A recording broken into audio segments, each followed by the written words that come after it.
Welcome to the Existential Empath Podcast. My name is Tanya, and I am an intuitive empath. My intention is to share valuable tips, tools, and techniques that I have learned so you can tap into your own inner healer naturally and intuitively. Welcome back, everyone. Today I have guest Thea Willette. Thea is a meditation instructor and quantum touch practitioner who works with women on a variety of concerns, including fertility, pregnancy, miscarriage, labor, delivery, and postpartum. She teaches meditation and energy healing to boost wellness so women can heal, move through unprocessed emotions, and be more present in their motherhood journey. Welcome, Thea. It's a pleasure to have you on the show today. Thank you so much. I'm so happy to be here. So you and I are going to get to the root of infertility today. We're going to talk about unprocessed emotions and conception and miscarriages and postpartum and all of these topics that are kind of hard to talk about, right? And so globally, 48.5 million couples experience infertility. An estimated 15% of couples will have trouble conceiving. So Thea, why do you think there are so many difficulties for women to conceive? I think there's so many reasons, but I think the biggest one is we've lost that connection with our body. And because we've lost that connection, we're kind of like floating in the wind. And then there's so many things that could go wrong. So, even in our environment, the food quality might not be ideal. Many toxins or chemicals in our environment, in our home products, in our air, our relationships. Maybe we're not having the relationships we're meant to be having. Maybe we're not getting that support that we need in our relationships. Our emotions, we don't know how to deal with our emotions or feel our emotions, or let alone work through our emotions. So that just gets stored in our body too. And when we lose this connection with ourselves, it's like then we lose our ability to be guided by our body and to like tune in with our body and to know those steps. So I think, and at least this is definitely speaking for myself, my own fertility journey was my invitation to actually connect with my body. Because before I tried to get pregnant, I just assumed I was my body, right? Or it's like I don't even know what my idea of my body was. I didn't even consider it. And it really wasn't until I was wanting to get pregnant that I had to get more curious about my body and understand how it worked. And I think that's just the journey we go through. And then when we get to that fertility, it's essentially what nature is saying is what's going on now is not going to help you become a mom, let alone raise a child. So I know it can be so easy to fall into this idea of like, why me, or like not understanding it. But I think that can take us down an approach, or that can bring us into a space that's not going to be helpful. Absolutely. Essentially, it's this invitation to get honest with ourselves, to tune into our bodies, and to go from there. Yeah. And so it's like literally stripping away layers to an onion when we're looking at this. And I know I've worked with several clients who have struggled with fertility and moving through some of those stored, unprocessed, or trapped emotions that we talk about. And just kind of peeling away the layers. And I'm glad that you brought up the physical aspects as well, the toxins and the things that we're ingesting. And I noticed this, I don't have children, but I would notice this with my pregnant mom friends. They would eat like terrible. And then the moment they got pregnant, they became super healthy. And then they would give their kids super healthy food, but they would eat terribly. And I'm like, you're the vessel that's carrying this child, And so I do think it's a lifestyle that we have to look at as well, when we are trying to conceive, right? It's like you want to be healthy. And then I know I look back at my 20s and I didn't know when my cycle was coming. I just kind of was like, Mhm. oh, here it is, and I think part of Mhm. that too is when you start looking to conceive, you start actually following your cycle. And that Mhm. too in itself is tuning into your body, right? Like what is my cycle length? When am I ovulating? How does it feel when I'm ovulating? What does it feel like when I start to get my Mhm. cycle? And, I'm in my mid 40s and I still have a perfect cycle. I know exactly when I'm ovulating. I can feel it. I know exactly when, my cycle is coming and very, very close. And I know there's a lot Mhm. of women who can't say that. They Mhm. say, I don't really know when it's coming. And so, what are some blocked or trapped emotions, Thea, that you've recognized working with women that may cause them or block them from getting pregnant that you've noticed specifically that come up? Yeah, well, the biggest one is anger. Mhm. Like, we don't know how to feel or express our anger. And when we don't move through it, so emotions is energy and motion. So all energy, like energy can't be created or destroyed. It can just be transformed. And if we don't know how to move those emotions through our body, they're just going to hang out there. And for women, most times they just kind of settle in our pelvis. And I mean, this takes me back to my days. So before I got into this work, I was working as an ultrasound technologist and I worked at a clinic. We did OB-GYN ultrasounds and I worked with fertility as well. So I would scan pelvic women ultrasounds. And most times their concern for their ultrasound was pelvic pain. And I would look everywhere. I would search their uterus, their ovaries, trying to find anything that would explain this pain that they're experiencing. And most times I couldn't. Most times I couldn't find a physical reason for their pain. But I mean, you look at them and visibly they're in pain. You can feel that emotion coming off of them.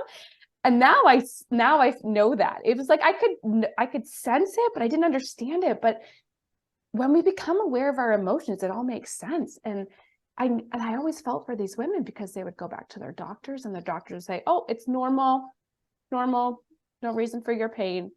But like there is. Yeah. And it can grow and it can be stored there.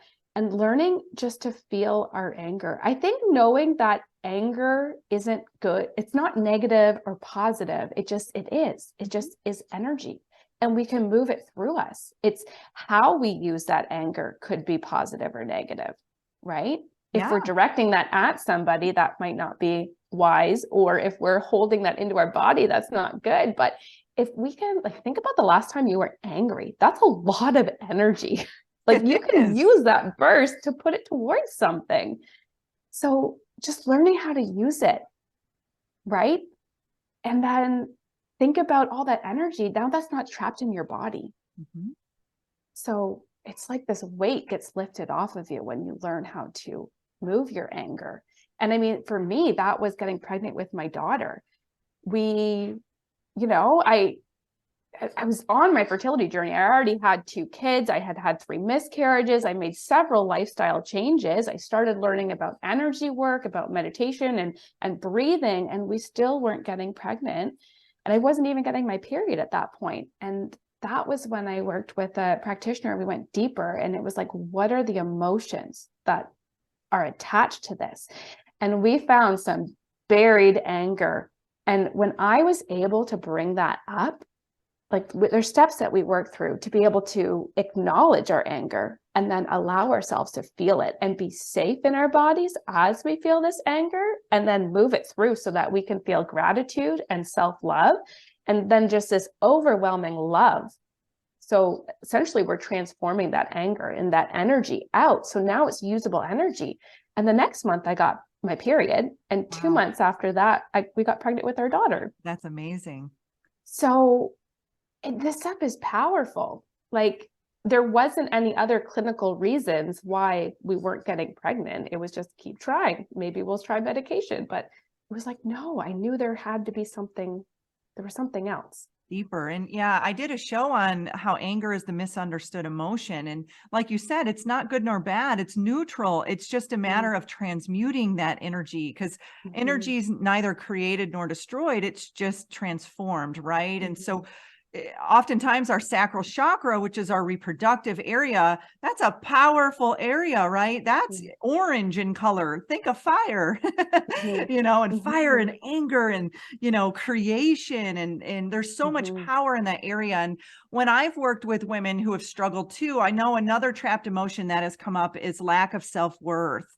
And I'm not deserving to be a mom, or I'm not worthy of being a mother, or, having those particular emotions come up and having those be trapped. And even going back to different emotions, when you have intercourse with anyone, those emotions, their emotions, get trapped into your womb, get trapped into your uterus, your sacral chakra, your reproductive area. And so oftentimes, I've shared this with women, is that, the partners that you've had throughout your life, oftentimes us as empathic women, we will carry those emotions, and those emotions could be stored emotions from our partners. Right. And so, and I've noticed that with my, my loving long-term partners, it's like, I would have a very healthy reproductive system, and then he would be going through something, and then we would have intercourse, and then I would get a cyst, and I'm like, that's not mine, So it's very interesting how these emotional, energetic, aspects of our body can present themselves in our physical aspects of our body. Right. And I know you and I working with, like I said, I don't work with a ton of women on these subjects, but I have, and these are some of the things that have come up. And so I want to talk about the nervous system, Thea, and how important that is, because that was one of the things you had mentioned to me. And I know I work a lot with that, the parasympathetic and the sympathetic. So let's talk about that as well, because when it comes to,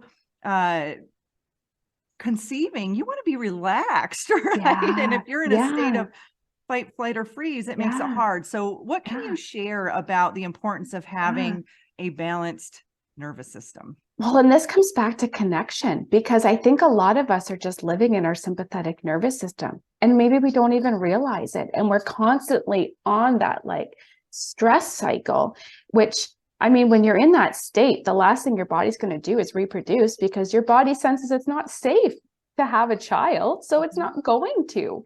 So it's learning how to bring our bodies back into that parasympathetic nervous state, that restful state. And simple breathing techniques works wonders to bring ourselves back, like 4 good breaths, and you can be back into that calm state. And then this is where a daily practice really helps, because if you can practice this daily, then that now becomes a habit you can use in your day-to-day when you are feeling stressed or triggered, or when you start to notice maybe a tightening or contraction or any sort of symptom in your body. Now you could just take a moment, place your hand over that part of your body, and just tune into your breath. And this is such a simple skill, and it's so effective. And this is what I love about the work I do. Not only is it going to help you get pregnant, it's going to help you to have a healthy pregnancy, help you to have an intentional delivery, and help you to be there when your child is born and have that connection postpartum. And then you would have learned so much about yourself and the relationship with yourself and your body and your baby. And then you can ask for the help that you need postpartum. And it kind of takes you on this whole journey. And it really is just tuning into your breath. And back to the nervous system, I am learning more and more about the nervous system each day, because I always want to know, how is the energy moving through our body? I talk about the energy, and it goes through our body. And, I think the nervous system is key. And learning absolutely, there are times when your sympathetic nervous system, you need that because you need to get through whatever threat or challenge you're facing. But then you need to know how to come back and calm your body. Absolutely. And it's important for dad to do this as well, right? Or the both partners, I guess, depending on which gender this is, but both partners to be relaxed. And it reminds me of the analogy. Okay, so remember that old game Operation? It was where you would go in with the tweezers and you would try to pull out the organ without getting zapped, right?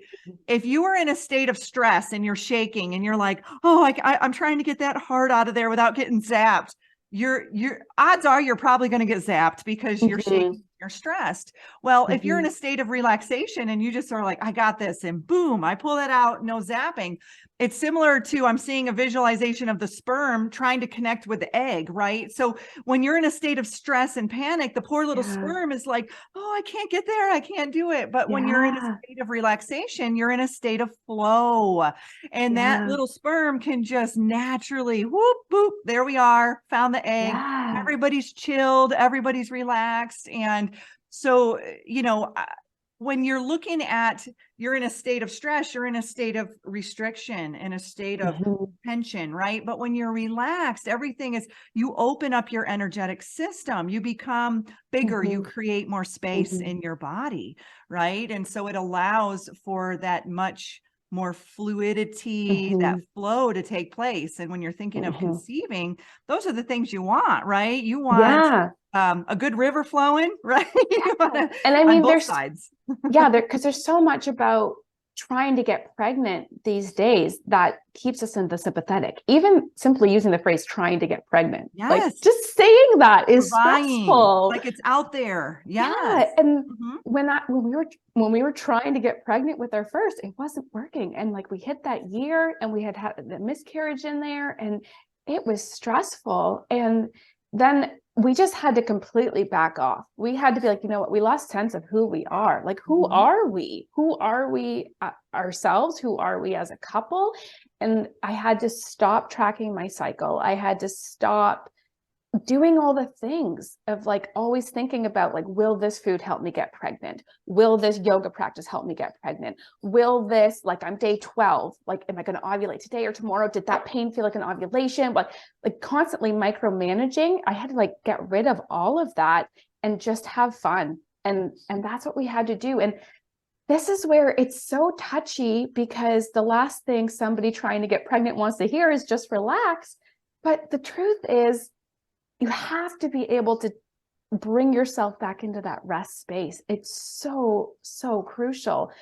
And yeah, for me, it was the breath. The breath brought me back. It brought me back to that present moment, to like what really matters here.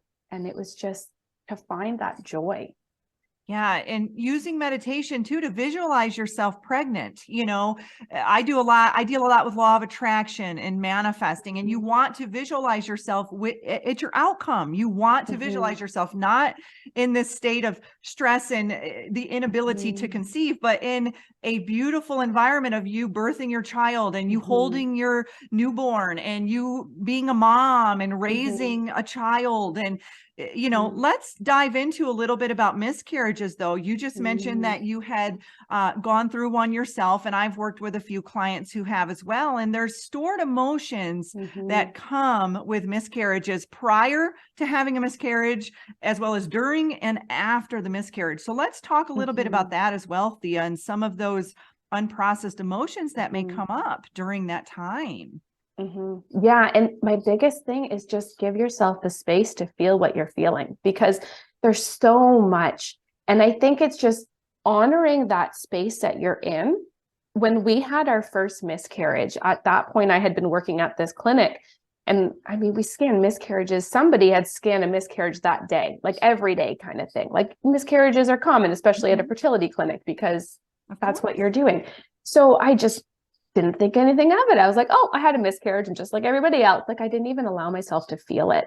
And it wasn't until like maybe like the months go on, and 8 months later, like the weight of that, of not even acknowledging it. And even then, between our first and our second, we had 2 more miscarriages. And once again, not allowing myself that space to really talk about it and feel it. And it's such a silent grief, because it's such a personal thing. And depending how early it happened, most times you hadn't even told anybody. Exactly. So now first of all, it's hard to say that somebody you love died. But then to say, I had this person and they died, like it makes it so much harder, because you now have to explain it. And when you're in that, you don't want to have to explain. You just want to be witnessed. Right. And the fact that we don't talk about this as a culture just makes it so much harder.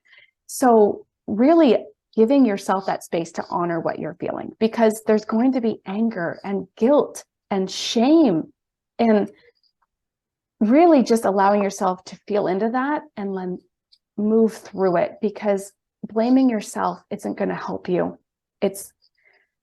But feeling it, like, and this is where working with somebody really helps, because normally there's something underneath that is making you hold on to that. Always is something underneath. And getting to the root of that is, I mean, you're honoring your space and allowing yourself to be completely honest. And this is where community helps to help us see that.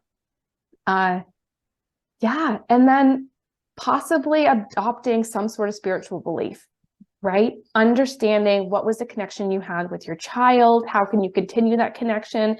I mean, because energy can't be destroyed. So they're with us in this dimension and they're still with us. And I mean, even myself, like I continue to make these connections and it blows my mind. And I just had an experience about a month ago where I actually connected with my first miscarriage, and she came through so easily. And that surprised me, because it was like, I knew it was possible, but I didn't think it was possible for me, even though I do the work that I do, until finally a mentor was like, no, Thea, you need to connect with her. I was like, okay. And she came through so easily, and she had such love to give to me, which I thought was beautiful. And it gave me this, I don't want to say closure, but maybe like completion or peace about the situation.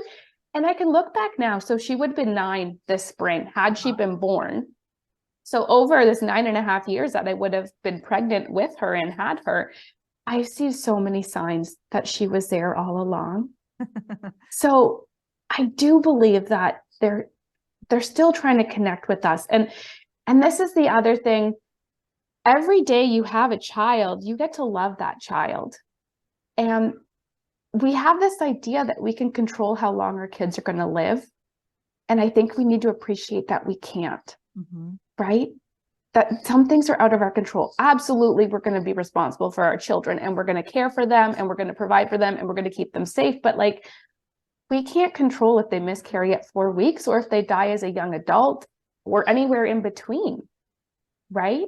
Yeah, absolutely. And I think it's just appreciating life, and that every day we have our child, we get to love them. And that's what I tell a lot of because I get a lot of clients who have miscarried and then get pregnant again. And now they're scared to love their child because they don't want to get attached in case they're going to lose their child. But they are already connected to their child. And each day is another day to love them. And you know what? That really helps them get through those days, because quite often they might be experiencing bleeding in the beginning and it scares them, or any sort of ache or pain in their body and it scares them. And really to move out of that state of fear and into that state of love. Yeah. And that's a huge one. I was going to say that's one of the emotions that always comes up when I'm working with women who've had miscarriages, is fear of what the future may bring, fear of the responsibility of having a baby, or even fear that the timing is wrong too, you know? And so when we look at our emotions, when we look at energy, we look at vibration and frequency, and our emotions all hold a certain vibration and frequency.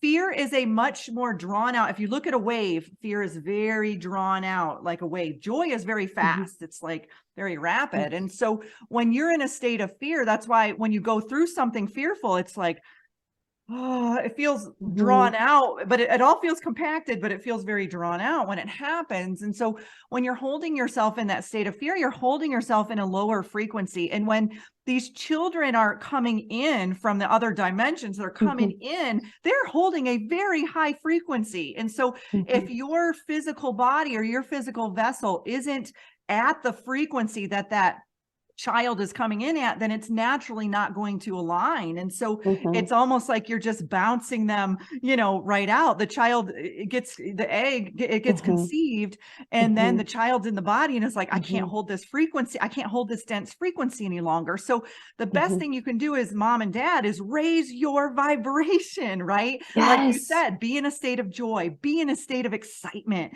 be in a state of happiness, release the unprocessed emotions of fear, of anger, of resentment, bitterness, whatever you may be holding that could be holding those denser, heavier emotions, Yeah. and you will have a much more smooth pregnancy. You will have a much more smooth conception, and then also a smooth birth as well, you know. So just, I love how you just said that, because that's actually my experience with my second. So we had a miscarriage, and then we had my first, and then we were trying for the second, and we had 2 miscarriages. And when I tried to connect with them, it was my son who had come through. So I couldn't connect with them. And then my daughter from my first miscarriage was like, no, like that was Nathan. That was the other kid. I was like, oh. And I had thought that, but I needed to clarify it. But you're right. They come in, and they're coming in at a higher frequency, and we need to match that. So I had miscarried him it was 10 weeks. And then the next one was at 5 weeks. And then that was when I had started fertility treatment, and I couldn't do it. It felt very suppressive and controlling, and I just couldn't handle it emotionally or mentally. And so we just stopped everything. And no, it was just this knowing. I was like, there's got to be a better way. There's got to be a better way. And that was what led me down a series of synchronicities of changing my lifestyle. And then within that first month of like making a drastic change, we got pregnant with him. And that pregnancy, it was so smooth. And we had a natural home delivery. And yeah, it's so true. it is. And I think, you know, just sometimes that happens to tell you, all right, I've got to take better care of myself. How do I raise my frequency? I eat healthier. I relax. I get present in my body. Maybe I start a meditation practice regularly. I calm my nervous system. I visualize myself as a healthy mom, having a healthy pregnancy, a healthy delivery, a healthy child, you know, just really being present in the moment versus living in a state of fear, right? A state of fear and restriction. And, you know, if you haven't processed the emotions from your miscarriage and now you're trying to conceive again, it just makes it more difficult. So work on processing the emotions of the miscarriage. Or maybe you had a difficult birth on your first or second child, and now you're terrified that you're going to have a difficult birth on your next child. Work on processing those emotions, because it's all trauma, and that trauma gets stored in our body. Oftentimes it's stored in our sacral area, right? Because that's our center of creation.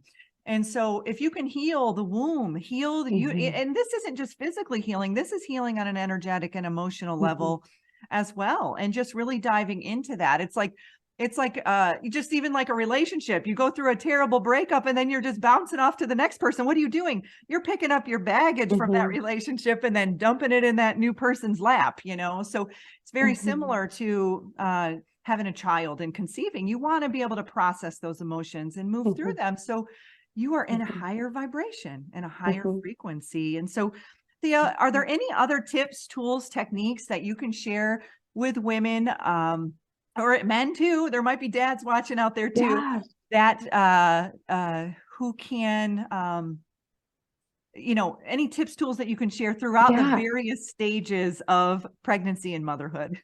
Well, I think this is where I think we need to change our whole perspective. Right? The goal shouldn't be just getting pregnant. The goal should be like raising a well-adjusted adult. Yes. So, and then that encompasses, because I think one of the issues is it's like, okay, the goal is to get pregnant. And then it's like, oh gosh, we're pregnant. Okay, we got to be. And then there's like the stress to stay pregnant. And then there's like this labor and delivery, like, oh, and it just seems like everything seems to be a hurdle. But if you make the goal a little further out, it kind of gives you more of like a smoother view almost, and you start to pick up the tips and techniques and just that frequency that you're going to need to continue. Because I think one reason why postpartum can be so hard is because we don't prepare for it. The goal is always to get pregnant, and then we think once we're pregnant, that's the easy part, right? Or we think once we get through delivery, that's the easy part. But it's like the challenges just keep growing. So I think this is where it's like, let's change the perspective to having like beautiful communities of like well-established adults, and we are going to mother them and bring that in to fruition. So let's make that the goal.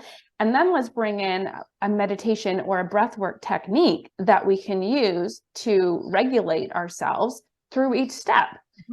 Because the same technique you're going to use to calm your nervous system to help you get pregnant is the same technique you're going to use to be present and enjoy your pregnancy, and to be present and intentional with your delivery, and then to be able to meet the needs of your newborn.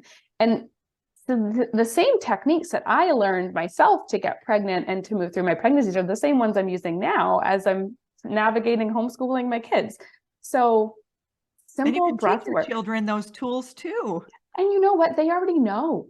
Like, I don't have to even like teach them. They say stuff and I'm like, oh yeah. Like, I think they intuitively know this. So, I mean, that's been the beautiful thing. I've loved just observing my kids and seeing what they do, because I mean, my daughter hops and skips all the time.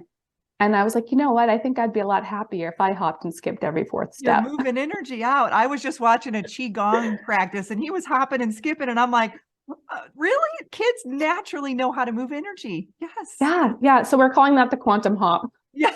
I love it. I love it. But anyways, back to the breath work. Just a simple 4-count breath. Inhale for a count of 4, exhale for a count of 4. Feel your body expand on your inhale, soften on your exhale. You do 5 rounds of that, you're calm now, like you're present in your body. You got yourself into that tapping. I am calm. Yes. I am safe during your breath work. Yeah. Yeah. I love tapping the thymus right here. That really helps if I'm really feeling dysregulated. Yes. And I notice that with my kids too. They'll do it too. Or if I notice they're getting really anxious, then I'll just like one hand on their back and just like,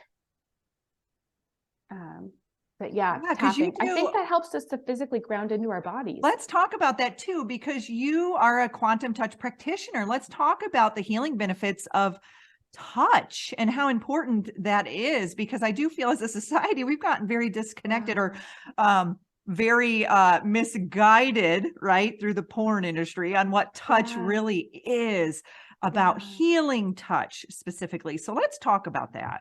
Yeah. So with quantum touch, it's an energy healing modality. And the principles are very simple. Breath, we bring in life force energy with our breaths as a practitioner. And then it's attention. So you're putting your hands on their body, and then the attention, and then with your intention, that's where the energy is going to go.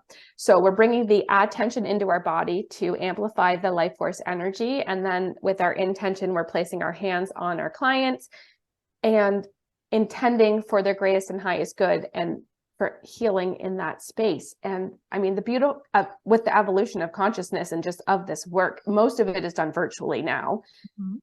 And it still works the same. You can feel it. You can totally feel it. Yes.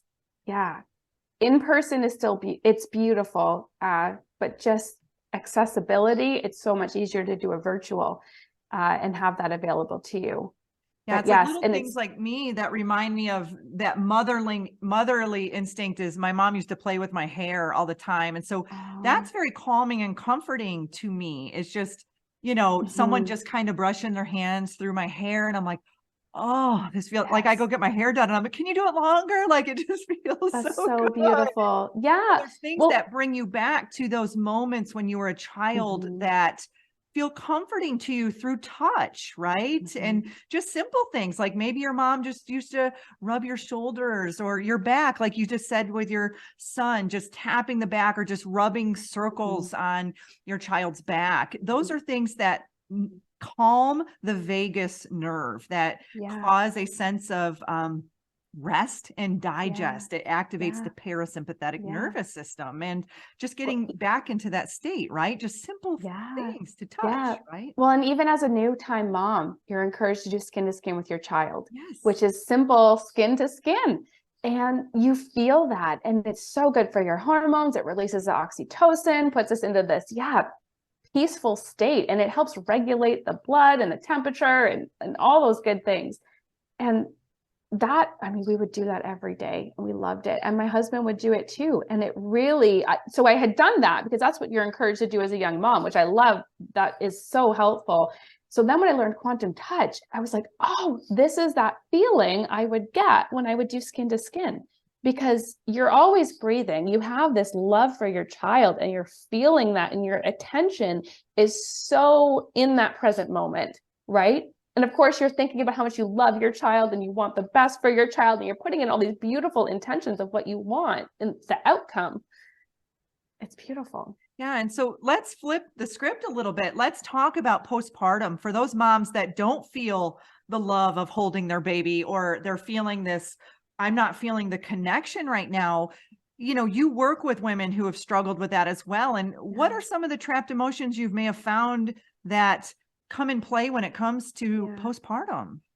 You know, I think it is all a mirror of our inner child trauma, honestly, because with my first, I had a lot, and I remember saying this to one of my close girlfriends. I'm like, I don't feel like I connect with my child. Like, I look at him, but I don't feel like I have that connection. And she's like, oh, of course you do. Of course you do. You're a great mom. And I'm like, well, yeah, but like, so then as I had learned these breathing techniques and quantum touch and learning to connect with myself, and now I can connect with my child.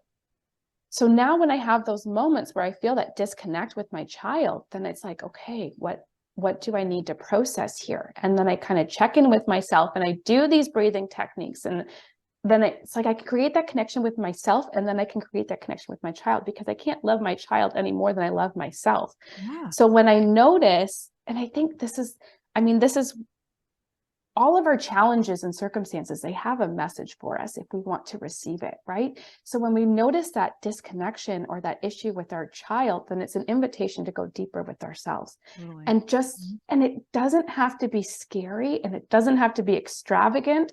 It just has to be a couple simple breaths of being honest, and you'll be surprised what comes up.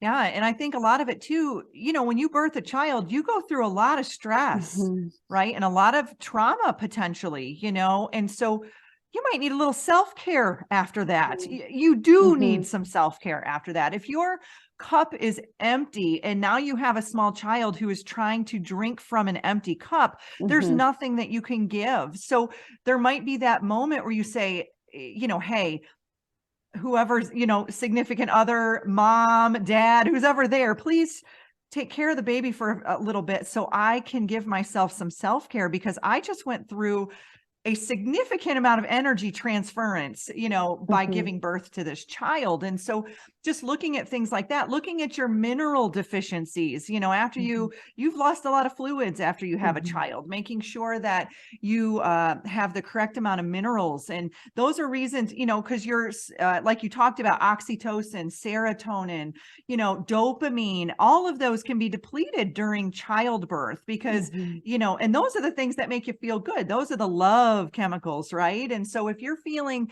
a disconnect with your child, oftentimes it could be because you've lowered some of those neuroreceptors, you know, and you've just got to build that back up again and get to a point where you're like, okay, I'm back to myself, because it's pretty strenuous, you know, going through childbirth, whether it's your first one or your 10th one, you know, it's just, it can take a lot out of you. Well, and there's all the emotions that come with childbirth, right? If you didn't have a birth that you felt seen in, or you felt, right? It's whatever you feel about your birth, absolutely, that's going to carry over if you don't work through that and allow yourself to feel what you felt in those moments.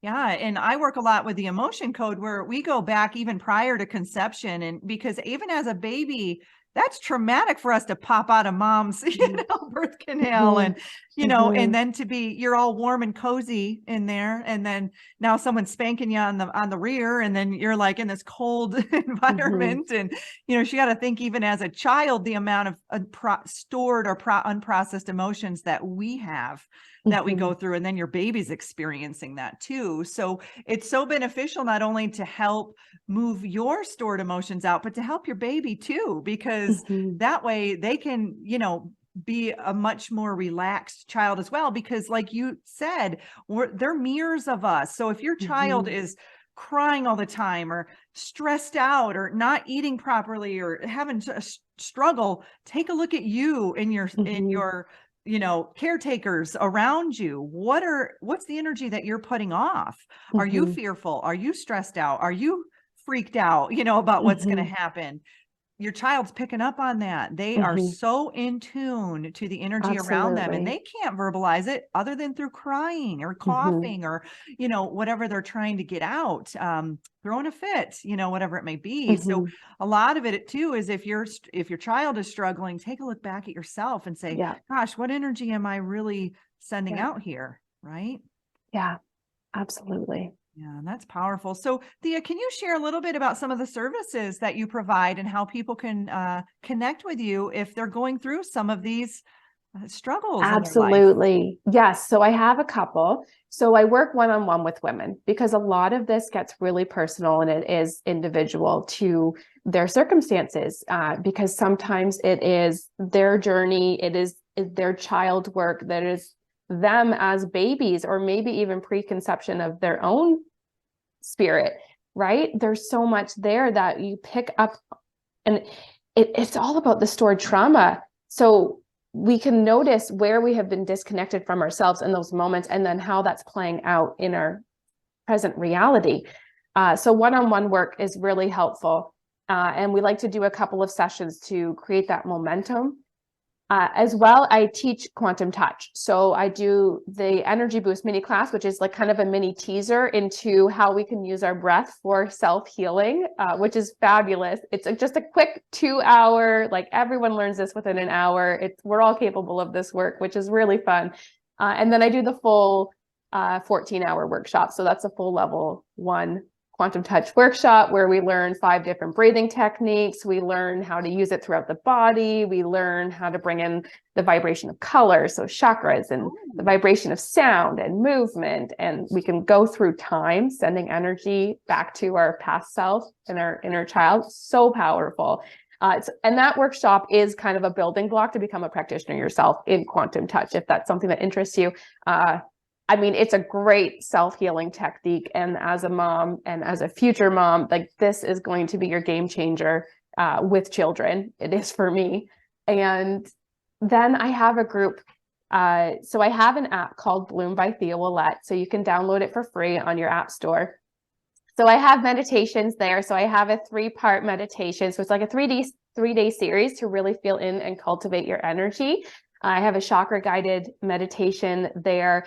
And then there is the group subscription where you get access to the weekly energy shares. So this is where the power really is, because you get to experience that energy healing every week with other women going through the same journey. And we really just get to surrender to this universal love, right? Surrender in this safe place to find healing.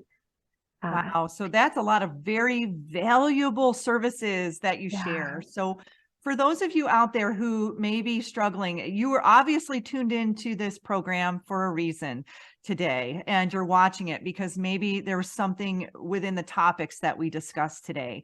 Please reach out to Thea, get some more information. If you still don't understand what unprocessed emotions are, or we talked about energy, frequency, vibration, and you still don't, you're still not there, it's okay. We can teach you. When we're working in the quantum, everything is in the now moment. And that's what's so amazing about it, is we can heal, like you said, our past and our future selves in this now moment when we're working in the quantum. And so there's nothing that we can't work through when we're working in the quantum field. So Thea, I appreciate you for coming on the show today, being vulnerable, sharing your stories about your miscarriage and your struggles with connecting, with your child. And these are things that, like you said, a lot of us don't talk about. It's a little taboo, right, in our society. So, I think by you and I opening up Pandora's box a little bit here and just sharing some of the difficulties that we've gone through, like I said, I've never birthed a child, but with that said, I'm a female and I've had my own set of difficulties in those areas. So thank you for the energy that you bring. And thank you for reaching out for me to be on the show. This is a very valuable topic today. So I appreciate it. Yes. Thank you so much, Tanya. I'm so happy to share this work. You deserve to navigate your life in alignment with health, happiness, and abundance. To learn more about the services that I provide, including Beyond Quantum Healing Hypnosis, EFT tapping, and the Emotion Code, visit my website, at www.theexistentialempath.com.